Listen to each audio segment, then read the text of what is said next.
Let's learn about the structure of the human eye. Sclera. The sclera is located on the outer layer of the eye, near the cornea, and holds the shape of the eyeball through its strong fibers. Cornea. The cornea controls the amount of light that enters the eye and focuses the received light. It is located in front of the eye, covering the pupil, iris, and anterior chamber. Lens.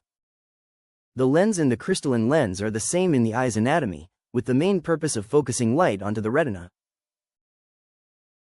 Let's move on to pupil.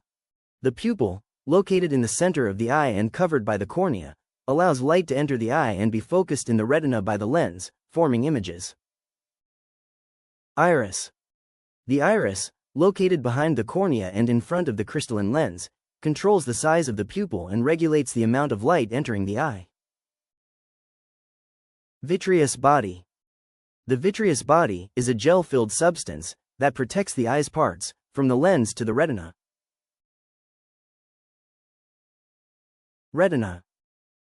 The retina, located at the back of the eye, receives light, passing through the lens, and converts it into visual images.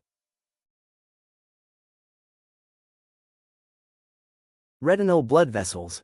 Retinal vessels supply blood to inner retinal neurons, while the choriocapillaris, beneath the retinal pigment epithelium, provides oxygen to the photoreceptor layer through diffusion.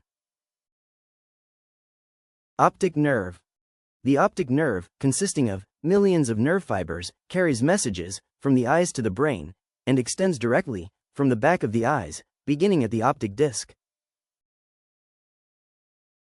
Hyaloid canal. The hyaloid canal has the hyaloid artery that supplies blood to the developing lens.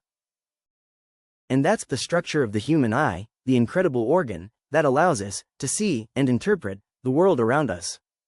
Thank you for watching. If you found this video helpful, don't forget to like, share, and subscribe for more biology and human physiology content.